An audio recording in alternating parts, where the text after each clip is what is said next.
Hello friends అందరికీ నమస్కారం. ఈరోజు అనగా ఈరోజు తేదీ 17వ తేదీ 6వ నెల 2024. ఈరోజు ఏకాదశి, సోమవారం, చిత్తా నక్షత్రం. ఈరోజు దగ్ధ యోగము. దగ్ధ యోగంలో సోమవారం వచ్చింది. ఏకాదశి. మనమందరము కూడా ఈరోజు మంత్రబలంలో దారిద్ర్య దహన శివ స్తోత్రాన్ని పఠించాలి. అందరూ కూడా దీనిని పఠించండి. దగ్ధయోగం అంటే దహించబడుతుంది. అటువంటి సమయంలో దారిద్ర్య దహన శివ స్తోత్రాన్ని మనం జపించాలి. అయితే మనమందరము కూడా జపించే నామము ఓం దారిద్ర్య దహన శివాయ నమః అనే ఈ నామాన్ని మనం జపించాలి.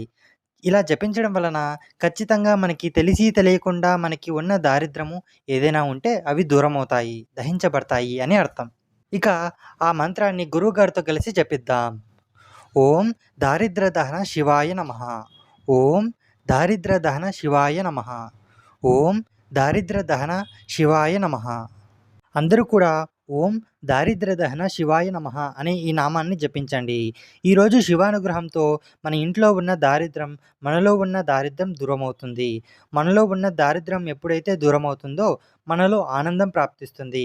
ఆనందం ప్రాప్తిస్తే మనసు ఏకాగ్రతగా ఉంటుంది. ఆ సమయంలో మనము ఏమి ప్రయత్నించినా ఎటువంటి ఆటంకాలు లేకుండా అవి జరుగుతూ ఉంటాయి. వీటన్నిటికీ కారణం మన మనస్సు, మన ఆలోచనలే అయి ఉంటాయి. మన మనస్సు మన ఆలోచనలపై ఈ మంత్ర ప్రభావం చూపిస్తుంది. ఇక ఈరోజు గురువుగారు ఉదయం పూజ ఏమీ తెలియజేయలేదు. కానీ రేపు మంగళవారం ఉదయాన్నే ఏమి ఆచరించాలో పూజా విధానాన్ని ఈరోజు గురువుగారు ముందుగానే తెలియజేశారు.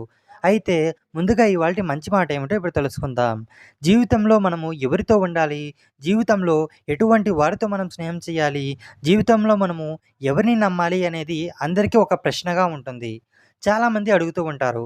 నేను ఎవరితో స్నేహం చేసినా అందరూ దూరం అయిపోతూ ఉంటారు అని కొందరు. మరికొందరు నేను ఎవరితో స్నేహం చేసినా నా వల్ల వాళ్ళకు ఉపయోగం జరుగుతూ ఉంటుంది. కానీ వాళ్ళే మనల్ని మోసం చేసి వెళ్ళిపోతూ ఉంటారు అని మరికొందరు. ఇంకొందరు ఈ విధంగా తెలియజేస్తూ ఉంటారు. నేను ఎవరిని నమ్మినా వాళ్ళకి నరకమే ప్రాప్తిస్తుంది అని ఈ మరికొందరు అంటూ ఉంటారు. ఇవన్నీ సహజమే. అందరి జీవితాలలో అన్ని రకాల జనాలు వస్తూ ఉంటారు, వెళ్తూ ఉంటారు.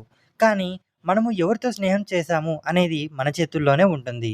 మనం ఏ దారిలో వెళ్ళాలి అనేది మన చేతుల్లోనే ఉంటుంది. ఎవరిని నమ్మాలి అనేది కూడా మన చేతుల్లోనే ఉంది. మిత్రులందరికీ మోసం చేసి ద్రోహం చేసే గుణం వాళ్ళది అయితే నమ్మి మోసపోవడం అది మీ గుణం. మీరు జాగ్రత్తగా ఉండకపోవడమే మీ కారణం. మీరు జాగ్రత్తగా ఉండకుండా ఇతరులను నిందించినా అది కూడా ఒక కర్మఫలంగా మన వెంటబడుతుంది. నిందించడం మానేయండి. మీ జీవితంలో మళ్ళీ ఎలా బాగుపడాలి అనేది ఆలోచిస్తూ ఉండండి. ఖచ్చితంగా అది మంచిదే జరుగుతుంది. ఖచ్చితంగా మనము ఎవరితోనైనా స్నేహం చేస్తే వాళ్ళ వల్ల ఆనందం ప్రాప్తించాలి. దానివలన దుఃఖం రాకూడదు. దానివలన బాధ రాకూడదు. దానివల్ల నాకు జ్ఞానం ప్రాప్తించాలి. దానివలన మనం ఎవరితో స్నేహం చేస్తామో వాళ్ళ గుణాలు మనకే వస్తాయి. ఒక తండ్రి ఒక గురువుతో వెళ్ళి ఈ విధంగా అడుగుతారు. గురువుగారు, నా కొడుకు భవిష్యత్తు కాస్త తెలియజేయండి. వాడు మంచివాడా చెడ్డవాడా నాకు అర్థం కావడం లేదు. అప్పుడు ఆ గురువుగారు ఒక మాట ఈ విధంగా చెబుతారు. నీ కొడుకు స్నేహితుల దగ్గరికి నువ్వు వెళ్ళి వాళ్ళు ఎటువంటి వారో నువ్వు ఒకసారి వెళ్ళి తెలుసుకొనిరా అని ఆ గురువుగారు ఈ విధంగా చెబుతారు. సరే అని ఆ తండ్రి తన స్నేహితుల దగ్గరికి వెళ్ళి వస్తాడు. తీరా తెలిసింది ఏమిటంటే వాళ్ళ స్నేహితుల వల్ల తన కొడుకు కూడా చాలా చెడిపోయాడు. చెడు వ్యసనాలకి అలవాటు పడ్డాడు. చివరిగా తన కొడుకు భవిష్యత్తుని తను ఆ రోజు నిర్ణయిస్తాడు ఆ తండ్రి. నా కొడుకుకి సర్వ వ్యసనాలు ఉన్నాయి. కానీ నా దగ్గర మంచివాడిగా నటిస్తూ ఉన్నాడు. ఎప్పుడైనా నాకి మోసం చేయవచ్చు. లేదు అంటే మనల్ని దూషించి ఇంటి నుంచి వెళ్ళిపోవచ్చు. లేదు అంటే అప్పుల పాలు చేసి నీకు తెలుస్తుంది అని ఆ గురువుగారు చెబుతారు.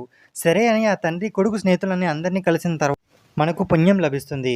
అంతేకాకుండా జ్ఞానంతో ఉన్నవారితో మనం స్నేహం చేస్తే వివేకం కూడా ప్రాప్తిస్తుంది.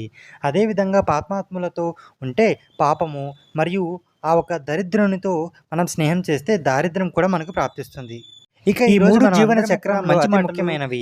ఇందులో మొదటి భాగం స్నానము. ఏ సమయంలో మనం స్నానం చేస్తే ఎటువంటి దివ్య శక్తులు మనకు ప్రాప్తిస్తాయి అనేది మన లైఫ్ మన ఋషిమునులు మనకి తెలియజేసుకోవాలి. అదేమిటంటే ఉదయం 3 నుంచి 4 గంటల మధ్యలో స్నానం చేస్తే దానినే దేవతా స్నానము అని అంటాము. ఆ సమయంలో మనం స్నానం చేస్తే సర్వదా దేవతలు అంటూ ఉంటారు.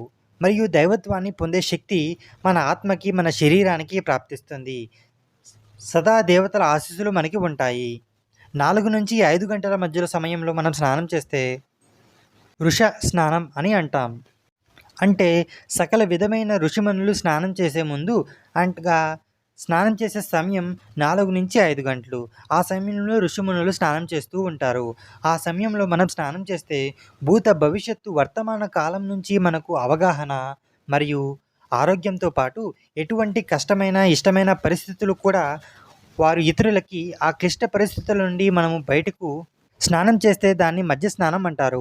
పిల్లలు అలాగే ఏదైనా ఉద్యోగం చేసేవాళ్ళు ఈ సమయంలో స్నానం చేస్తే వారికి ఎటువంటి దోషం లభించదు. కానీ మనము 8 గంటల మధ్య తర్వాత స్నానంలో ఆచరిస్తే దానినే దారిద్ర్య స్నానము, రాక్షస స్నానము అని అంటాము.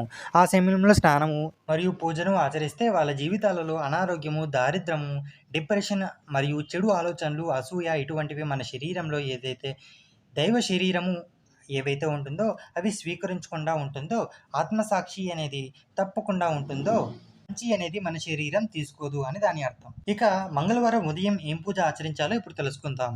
ఇక రేపు మంగళవారం ద్వాదశి ఉదయాన్నే స్వాతి నక్షత్రం ఉంది. స్వాతి నక్షత్రం అంటే మహానక్షత్రం. మంగళవారం కలిసి వచ్చింది. దుర్గాదేవిని పూజించే రోజు. దుర్గా అనుగ్రహం కూడా మనకు ప్రాప్తిస్తుంది.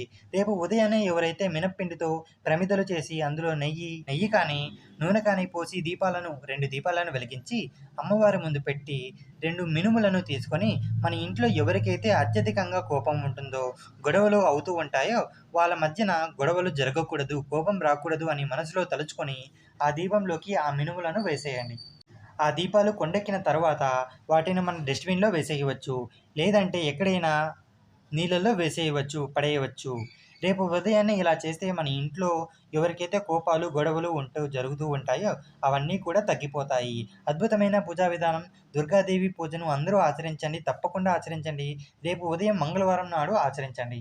మర్చిపోకండి. ఇక ఈరోజు గురువుగారు ఒక వాస్తు పరిష్కారాన్ని కూడా తెలియజేశారు. మన ఇళ్లల్లో చాలామందికి పిల్లలు చదువు గురించి ఆలోచిస్తూ ఉంటారు. ఇంట్లో ఎటువంటి వాస్తు దోషాలు ఉంటే పిల్లలు చదువులు మధ్యలోనే ఆగిపోవడము, చదువులో అభివృద్ధి కాకుండా అయిపోవడము ఇలాంటివి జరుగుతూ ఉంటాయి. అంటే ఏ ఇంట్లో అయితే ఉత్తరం వైపు కావచ్చు, తూర్పు వైపు కావచ్చు, అక్కడ విండోస్ కానీ, సింహద్వారాలు కానీ లేకుండా ఉంటే అటువంటి వైపు నుంచి ఏదైనా గాలి రావడానికి, వెళ్ళడానికి లేకపోతే ఖచ్చితంగా ఆ ఇంట్లో వారికి విద్యాభ్యాసము అనేది అభివృద్ధి అవ్వదు. అందుకోసం వాళ్ళు ఉన్న గదిలో చిన్నగా నార్త్ ఈస్ట్ కార్నర్ కాకుండా ఎక్కడైనా సరే పిల్లలు నిద్రించే చోటైనా సరే, చదువుకునే చోటైనా సరే వాళ్ళ కోసమైనా ఒక వాస్తు యంత్రాన్ని తగిలించండి. ఖచ్చితంగా వారికి రోజు రోజుకి బద్ధకం దూరమవుతుంది. నేను చదవాలి, నేను ఏదైనా సాధించాలి అని అనుకుంటారు. ఎప్పుడైతే వారికి చదువు పైన దృష్టి తగ్గుతూ ఉందో వేరే దానిపైన దృష్టి పెడతారు. వేరే వాటిపైన దృష్టి పెట్టారే అనుకోండి చెడు వ్యసనాలకి అలవాటు పడతారు. కాబట్టి అటువంటి వాటి నుంచి జాగ్రత్త పడండి. కాస్త మీ పిల్లలు ఏం చేస్తున్నారో మీరు గమనిస్తూ ఉండండి. వారిని ముందుకు మంచి దారిలో తీసుకొని వెళ్ళడానికి ప్రయత్నించండి. ఇక ఇవాల్టి యోగక్షేమం ఏంటో ఇప్పుడు తెలుసుకుందాం. ఈరోజు సాయంత్రం దివ్యమైన యోగక్షేమం. ఈరోజు సోమవారం. అలాగే రాహు నక్షత్రం కలిసి వచ్చింది. ఈరోజు ఎవరు ఎక్కడ ఉన్నా బిజీగా ఉన్నా కూడా ఖచ్చితంగా శని దర్శనం చేసుకొని రండి. శనీశ్వర ఆలయానికి వెళ్ళడం మర్చిపోకండి. ఎందుకంటే ఈరోజు రాహు నక్షత్రంలో శివుడు ఉన్నారు. అనగా సోమవారం.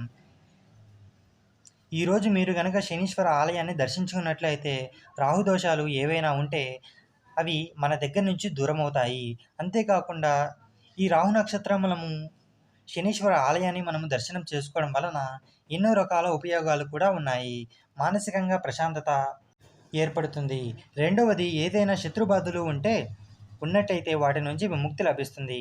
అలాగే చాలా రోజుల నుంచి ఏవైనా పనులు పెండింగ్‌లో ఉంటే అటువంటి పనులు పూర్తవుతాయి.